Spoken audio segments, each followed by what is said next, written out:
Okay, good morning. I am off to find the post office. Again, I know I've been doing that for like 3 days now. Well, I found stamps and Sensei gave me a map to tell me where the post office is. Apparently it's very small. So I'm gonna go see if I can find that.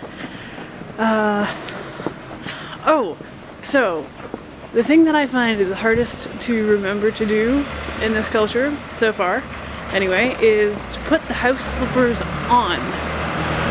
If you know me, you know that I kind of like running around in my bare feet or stocking feet if it's cold. But it's really hard to remember to put on house slippers every time I take off my shoes. Little things. All right.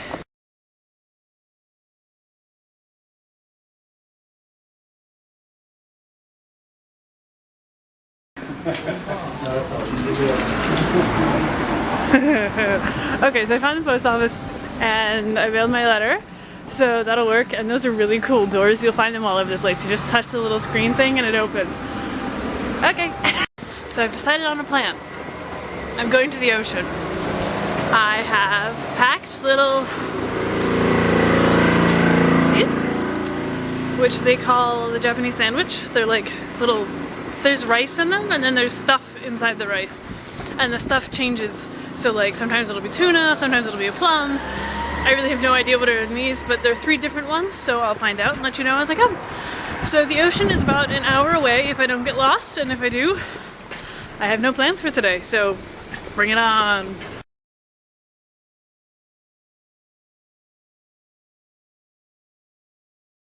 Okay, so I made it to the town. Haven't found the ocean yet, but there are these really pretty trees. I thought I'd show them to you.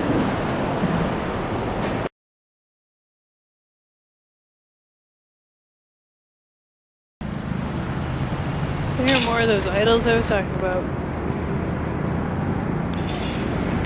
This is just like in the middle of a island, in the middle of the road. So like, there's road, like right here. We're just in the middle of the town. And here's like a random shrine.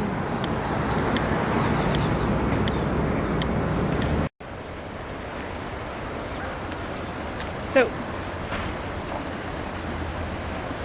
I've been thinking about this idol thing and how many there are. And it must be really hard.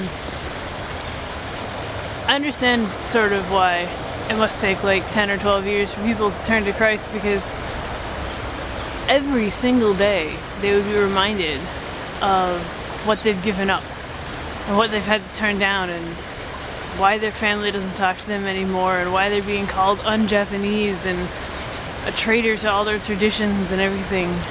I mean, every day they would see these shrines and idols and reminders of the comfortable, of what they were used to, of what they turned away from. It must be really hard for them.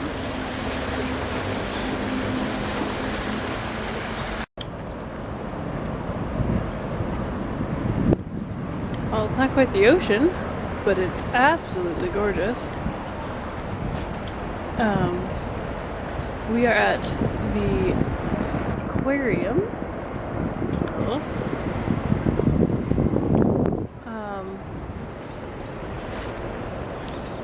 It's really, really pretty.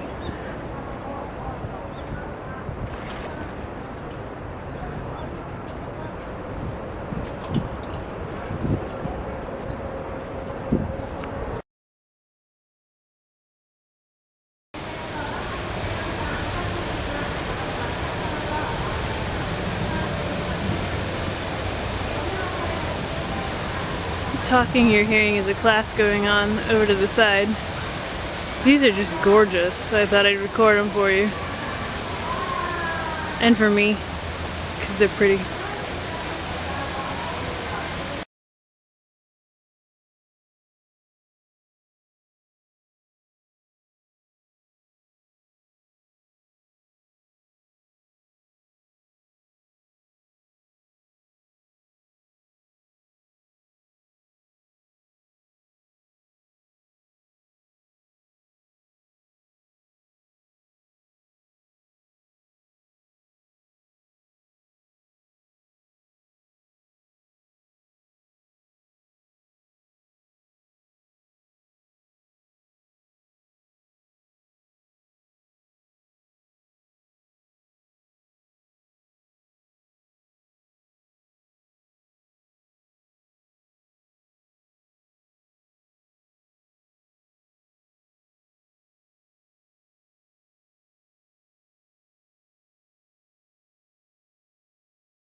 Okay, I got new batteries, yay! I had to come all the way into the shipping lane to get them, which is interesting because it's like right next to the really, really pretty place that we were just walking through and we will walk through again.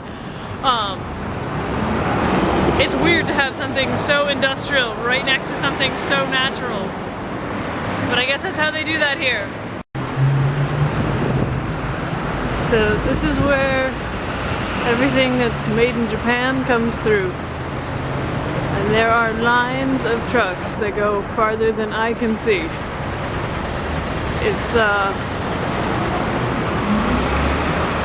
It's pretty amazing. Pretty nature. River. Industry. Yeah, just like. So it is amazing to me how quickly all of those big trucks and everything just sort of go away. You can still sort of hear them, but I've been out here all of 30 seconds. I walked up a hill and the air is fresher and it's just gorgeous again. It's amazing.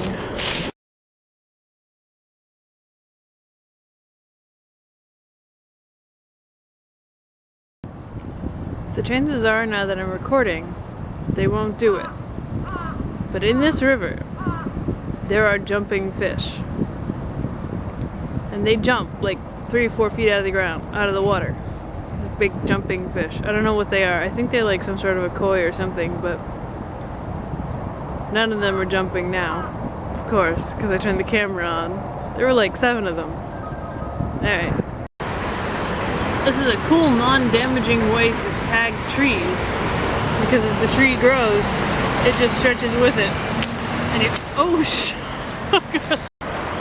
And you don't have to put holes in the tree.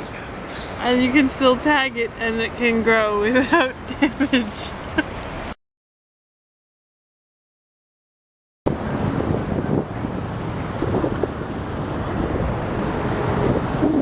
I'm crossing the bridge to get to the other side, to get over to the little island that'll be right at the open ocean. This is technically salt water, but it's not quite ocean yet, but it's still gorgeous.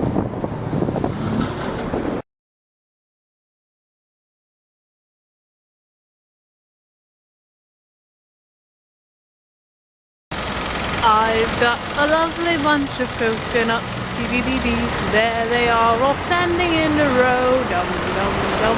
Big ones, small ones, some the size of your head. Well, actually they're all bigger than my head, but it came to mind.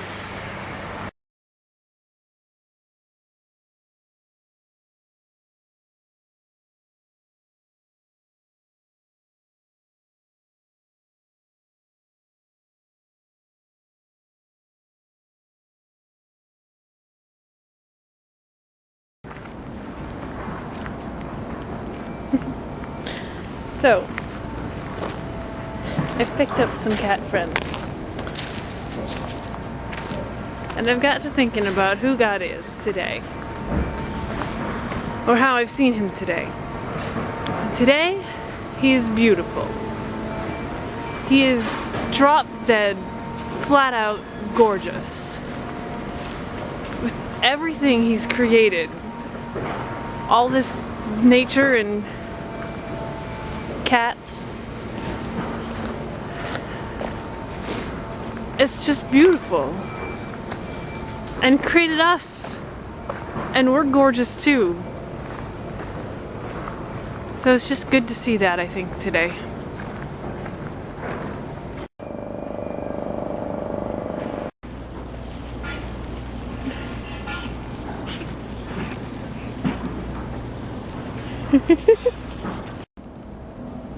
Alright, we have reached where the maps all have people pointing and going ooh and ah, which apparently is where the ocean is. And it's way out there, just on the other side of that airstrip. It's beautiful. I like the ocean. And my cats. Oh, there you are. Meow.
So, I've had this worship song in my head. I won't sing it for you, but I'll tell you the words. It says, "Here I am to worship.